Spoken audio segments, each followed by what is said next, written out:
ஏங்க இன்னைக்கு ஆபீஸ் வேலை அது இதுன்னு வச்சுக்க கூடாது சரியா? நம்ம பொண்ணு கல்யாணத்துக்கு அப்புறம் ஃபர்ஸ்ட் டைம் நம்ம வீட்டுக்கு வரா. இன்னைக்கு உங்க வெளி வேலையெல்லாம் ரத்து. அத நீ எனக்கு சொல்லணுமா சரோஜா? நான் ஏற்கனவே 2-3 நாளா எந்த வேலையுமே செய்யல. எல்லா வேலைகளையும் நான் போஸ்ட்போன் பண்ணிட்டேன். ஒரு நிமிஷம் அமிர்தா, ஐ லவ் யூன்னு சொல்லுங்களேன். விட்ட காலையும் விழுந்துருங்க போல இருக்கு. வெக்கமால உங்களுக்கு? நான் கேட்கறது உங்ககிட்ட இருந்து காதல் பிச்சைங்க. இதுக்கு எதுக்கு வெக்கப்படணும்? அந்த நாகமணி சக்தி அப்பேற்பட்டது. அது இருக்க வேண்டிய இடத்த யாருக்காகவும் எதுக்காகவும் நான் விட்டு தர மாட்டேன். இந்த ரகசியத்தை கண்டுபிடிக்கிறது நாகலோகத்தை சேர்ந்தவங்களா இருந்தாலும் எங்களுக்கும் அவ்வளவு சுலபம். இதே என் பேத்தி மயூரியா இருந்தா காலங்காத்தால எந்திரிச்சு குடிச்சு காஃபி போட்டு டிஃபன் கொடுத்து வீடெல்லாம் ஓடி ஆடி இருப்பா. நான் என்ன பண்றது? நாகமணி இருக்கிற இடம் எனக்கு தெரியுங்கிற உண்மையை நான் இவனுக்கு சொல்லிடவா? நாகமணி அந்த விஷ்ணு கிட்ட தான் இருக்குங்கிறத கானிஷ்கா கிட்ட சொல்லிடவா? நான் அப்படி சொன்னா தன்னுடைய சக்திகளை பயன்படுத்தி இந்த கானிஷ்கா என்னை ஏமாத்தி போயிட்டான்னா நான் என்ன பண்றது? ஒரே குழப்பமா இருக்கேன். நான் என்ன பண்றது? அதே நேரத்தில் கானிஷ்காவோட உதவி இல்லாம அந்த நாகமணியை என்னால் அடைய முடியாதே. இவன் எனக்கு வேணும். நான் இப்ப என்ன செய்யறது? என்ன செய்யறது? தற்சமயத்துக்கு இந்த ரகசியத்தை நான் எனக்குள்ளேயே தான் வச்சுக்கணும். இருக்கட்டும். பாபா, என்ன யோசனை பண்றீங்க? ஒன்னும் இல்ல கானிஷ்கா. அந்த நாகராணியோடைய சில செயல்கள் என்ன தொந்தரவு பண்ணிக்கிட்டு இருக்கு. அது என்ன பாபா? நாகமணி இருக்கிற இடத்தை நாம கண்டுபிடிச்சா அதை நம்மளால அடைய முடியுமா? அதுக்கு வாய்ப்பு இருக்கா? நிச்சயமா பாபா. ஏன் அப்படி கேக்குறீங்க? இல்ல, நாகமணி இப்ப யார்கிட்ட இருக்கு, அதை நமக்கு எதிராக அவங்க பயன்படுத்தினா என்ன நடக்கும் கானிஷ்கா? நாம 2 பேருமே சாக வேண்டியதுதான்.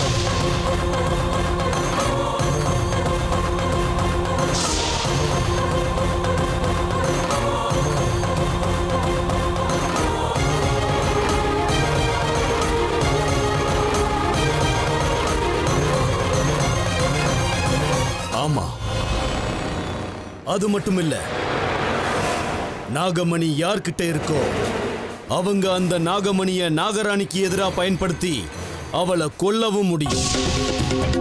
அந்த நாகமணியுடைய சக்தி அப்பேற்பட்டது. அப்படின்னா நாம இப்ப என்ன செய்யணும்னு சொல்ற கானிஷ்கா? நாம 2 பேரும் நம்மளுடைய எல்லா சக்திகளையும் பயன்படுத்தி அந்த நாகமணி யார்கிட்ட இருக்கோ அவங்கள வசப்படுத்தி அந்த நாகமணிய அவங்க கிட்ட இருந்து பறிக்கணும். பேஷ் கானிஷ்கா, சபாஷ் கானிஷ்கா. ஆனா அந்த நாகமணிய நாம முழுசா அடையணும்னா எங்க நாகலோகத்தை சேர்ந்தவங்களுடைய விசேஷ சக்தியும் வேணும். ஆனா நாங்க அத வசீகரணம் செய்யணும்னா நாகலோகத்தை சேர்ந்த சில விசேஷ சக்திகளும் எனக்கு வேணும். அதெல்லாம் என்கிட்ட இருக்கு. அத பரிபூரணமா நான் உங்களுக்கு தாரவாக்குறேன். ஆனா ஒரு விஷயம் ஞாபகம் இருக்கு. அந்த நாகமணியை நாம நம்ம கைவசப்படுத்திக்கிற வரைக்கும் மட்டும்தான் அது உங்ககிட்ட இருக்கும். சம்மதமா? இதுக்கு நான் முழுமையா சம்மதிக்கிறேன் கானிஷ்கா. இந்த பைரவ பாபா மேல நம்பிக்கை வை.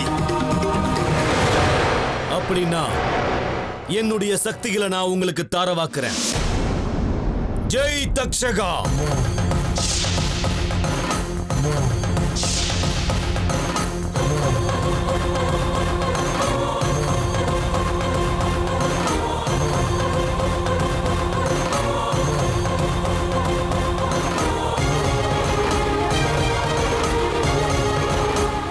இப்ப பாருங்க பாபா, நாம பாதி யுத்தத்துல ஜெயிச்ச மாதிரி உங்க வேலையை நீங்க ஆரம்பிங்க. ஜெய் தக்ஷகா.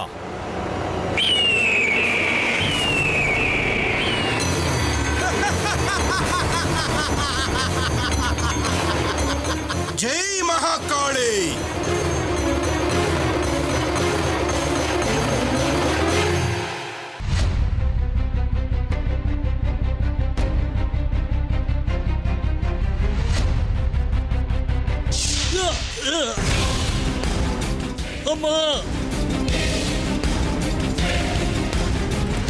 விஷ்ணு குரல் தானே கேட்டுச்சு.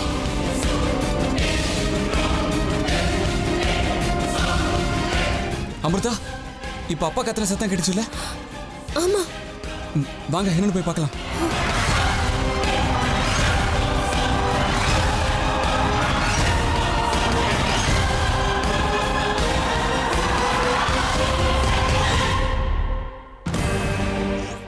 விஷ்ணு, ஐயோ ஐயோ, என்ன பாச்சுங்க?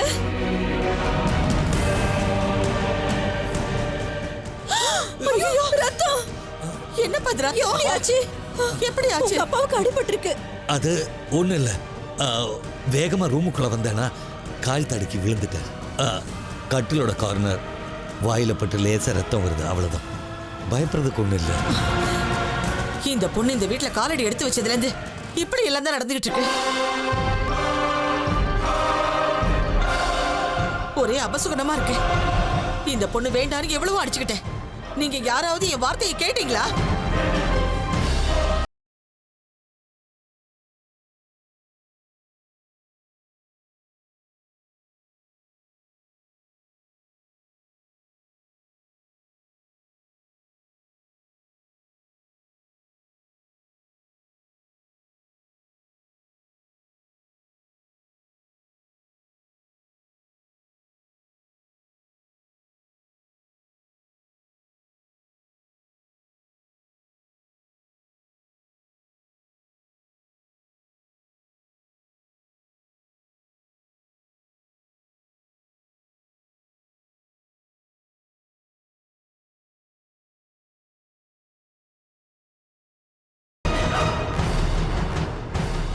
என்ன அமிர்தா திடீர்னு அப்படி கேக்குற?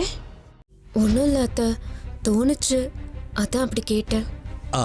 இது பாருங்க, யாரும் பயப்பட வேண்டாம். உங்களுக்கு டைம் ஆயிடுச்சுல்ல, கிளம்புங்க. ஏமா, ஃபர்ஸ்ட் எய்ட் பாக்ஸ் கொண்டு வா. மருந்து போட்டா எல்லாம் சரியாயிடும். சரிங்க. அம்மா, நீங்க பயப்படாதீங்க, போங்க.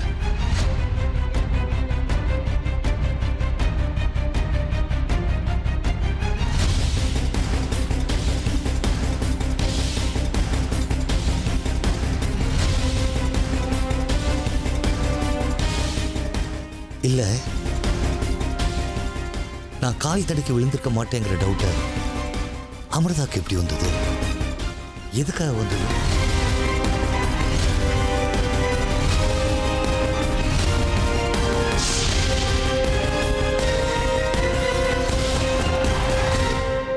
ஜெய் மகாகாளி.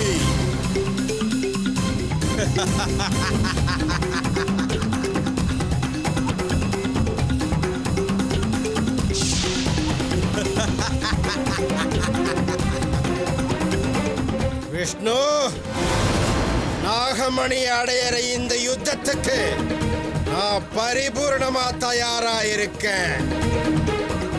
என்னோட சக்திகள் இப்ப வலுவடைஞ்சிருக்கு. உன்கிட்ட இருந்து எப்படி நாகமணி அடைய போறேன்னு பார்த்துக்கிட்டே இரு. அதை யாரு எப்படி தடுக்கிறாங்கன்னு நானும் ஒரு கை பார்க்கிறேன். கானிஷ்காவோட சக்தி இப்ப எனக்குள்ள பரிபூரணமா இருக்கு. இப்ப மனித உலகத்தோட சக்தியோட சேர்த்து நாகலோக சக்தி எனக்குள்ள சங்கமமா இருக்கு.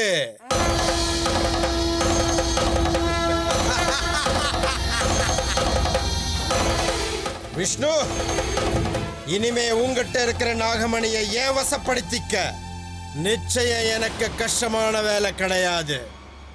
இத்தனை நாளா நாகமணி உனக்குத்தான் சொந்தம்னு பெருமையோட இருந்த இல்ல? பெருமைப்படு, சந்தோஷப்படு. ஏன்னா இனிமே நாகமணி சொந்தமாக போகிறது இந்த பைரவ பாபாவுக்கு தான். அது இந்த பைரவ பாபாவுக்கு மட்டும்தான். ஆனா அதுக்கு முன்னாடி கானிஷ்காவுக்கு இந்த விஷயம் தெரியாத அளவுக்கு அவனை நான் தள்ளி வைக்கணும். ஆமா, அதுவும் இப்பவே உடனடியா செஞ்சாகணும்.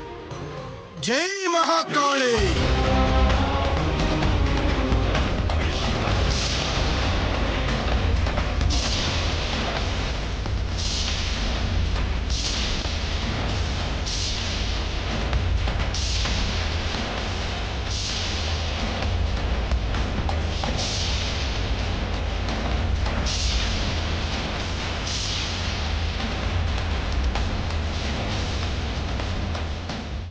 எங்க அமிர்தா, பயங்கரமா பசிக்குதுங்க. ரொம்ப டயர்டா இருக்கு. அதுக்கு நான் என்ன பண்ணட்டும்? நீங்க சொல்ல வேண்டியது சொல்லிட்டா நான் என் வயிற்று ரொப்பி போயிடலங்க. நான் என்ன சொல்லணும்? அதான் ஒண்ணு மிச்சம் வச்சிருக்கீங்களே. நான் என்ன மிச்சம் வச்சிருக்கேன்? ஏன் வச்சுக்கல? 3 வார்த்தை ஐ லவ் யூன்னு சொல்லிடுங்க. அதுக்கப்புறம் அட்லீஸ்ட் நான் டிஃபனாவது சாப்பிடுவேன். எனக்கு பயங்கரமா பசிக்குதுங்க. என்ன பிரதர், உன் குரலே வெளியே வர மாட்டேங்குது. இன்னும் சம்சாரங்கிற ரதத்தை இழுக்கவே ஆரம்பிக்கல, அதுக்குள்ள டைட்டா. என்னடா விஷயம்? அமிர்தா, என்னம்மா கதை வந்து? அது காலையில இருந்து இவர் எதுவுமே சாப்பிடலையா, அதனால தான் இப்படி இருக்காரு. அப்படியாடா? ஏண்டா? ஏய் இல்ல காலையில நான் இட்லி வடை சாப்பிட்டேன். இட்லி வடையா? நம்ம வீட்டில் இன்னைக்கு டிஃபன் பொங்கல் தானே செஞ்சாங்க. அது இன்னைக்கு காலையில நான் அப்படியே வாக்கிங் போனேன்னா வர வழியில இட்லி சாப்பிட்டு வந்தேன். அமிர்தாவையும் கூட்டிட்டு போகணும்னு தோணுச்சு, அதான் வாங்க வாங்கன்னு கூப்பிட்டுக்கிட்டே இருக்கேன். சரியான குழப்பவாதியா இருக்கடா நீ. சரி கிளம்பு. நெக்ஸ்ட் டைம் போகும்போது என்னையும் கூப்பிடுறா, நானும் வரேன். அந்த இட்லி வடையை சாப்பிட்றதுக்கு தான். போலாமா? எல்லாம் என் தலை எழுத்து. அத்தை, புளியோதரைக்கு பெருங்காயம் கட்டி உடைச்சு அப்புறம் போடுவோம். ஏன்னா அமிர்தாவுக்கு பொடி பெருங்காயம் பிடிக்காது. அதெல்லாம் சரிதான் சரோஜா. நீ என்னமோ சந்தோஷத்துல இவ்வளவெல்லாம் செஞ்சுக்கிட்டு இருக்க. ஒருவேளை அவங்க 2 பேரும் வெளியில சாப்பிட்டுட்டு வந்துட்டா நீ செய்யறதெல்லாம் வீணா போயிடாதா? அத்தை, அப்படி நடக்க வாய்ப்பே இல்ல. ஏன்னா நம்ம அமிர்தாவுக்கு என் சமையல்னா ரொம்ப பிடிக்கும். நீங்க வேணா பாத்துக்கிட்டே இருங்க. இங்க சமையல் முடிக்கிறதுக்குள்ள பொண்ணும் மாப்பிள்ளையும் நம்ம வீட்டுக்குள்ள வந்துருவாங்க.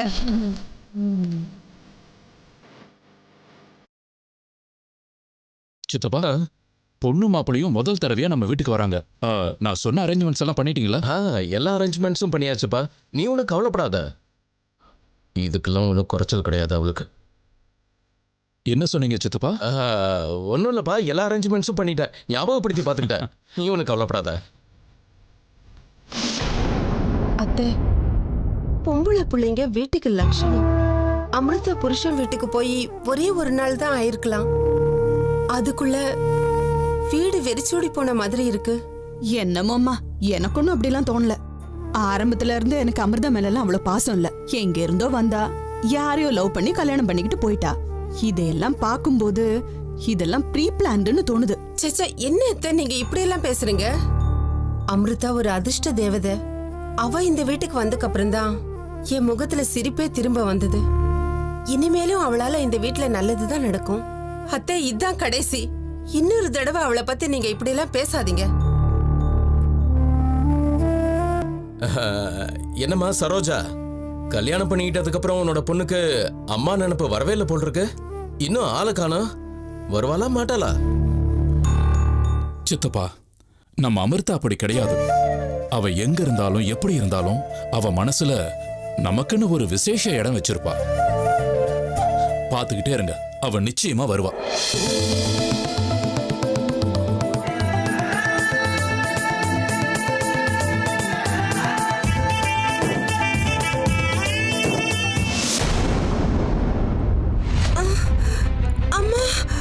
சரோஜா, என்னாச்சு சரோஜா?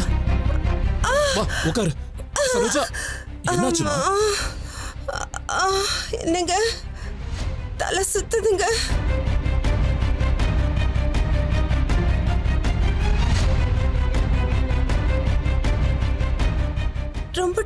இருக்குங்க.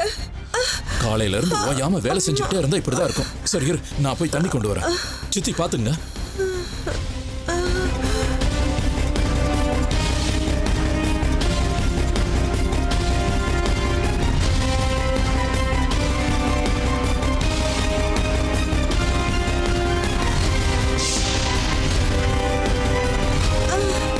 இந்த சரோஜா குடி, சரியா போயிடும், குடி.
யாரோ என்னை தள்ளி விட்டாங்க, அது மட்டும் உண்மை. வீட்டில் எல்லார்கிட்டையும் உண்மையை சொன்னா தேவையில்லாம எல்லாரும் பயப்படுவாங்க. அம்மா கிட்ட சொன்னா சந்தேகம் அதிகமாகும். ஏதோ ஒரு பொய்ய சொல்லி அம்மாவை ரூமை விட்டு வெளியே அனுப்பியாச்சு. இருந்தாலும் என்னை தள்ளி விட்டது யாருன்னு எனக்கு தெரிஞ்சாகணுமே. ஒருவேளை நாகராணி நாகமணிக்காக இப்படி பண்றாளோ? இல்ல, நாகமணி என்கிட்ட இருக்கிற வரைக்கும் யாராலையும் என்னை எதுவும் செய்ய முடியாது. இருந்தாலும் என்னை இந்த மாதிரி அட்டாக் பண்ணது யாரு?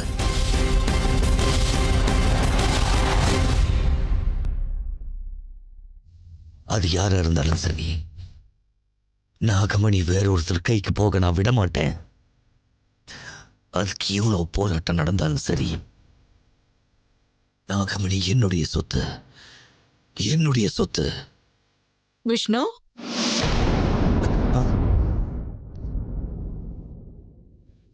எது உன்னோட சொத்து? எந்த சொத்தை பத்தி நீ பேசிட்டு இருக்க?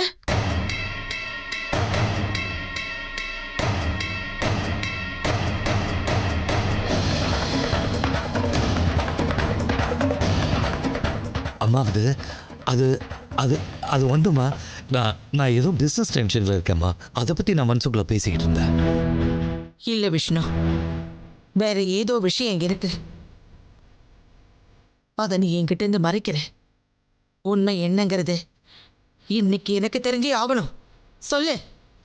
அம்மா ப்ளீஸ், நான் பிஸ்னஸ் டென்ஷனில் ஏதோ பேசிகிட்டு இருக்கேன், அவ்வளோதான். மற்றபடிக்கு ஒன்றும் இல்லை.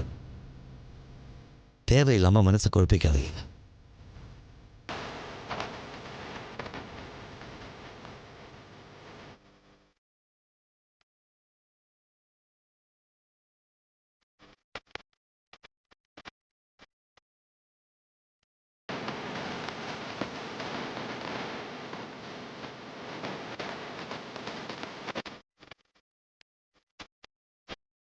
இல்ல விஷ்ணு, நீ என்ன சொன்னாலும் சரி, எனக்கு தெரியாத அளவுக்கு இந்த வீட்டில் ஏதோ ஒன்று நடந்துகிட்டு இருக்கு. அமிர்தா கல்யாணம் முடிஞ்சு இந்த வீட்டுக்குள்ள வந்ததுக்கு அப்புறம்தான் இப்படி எல்லாம் நடக்குது.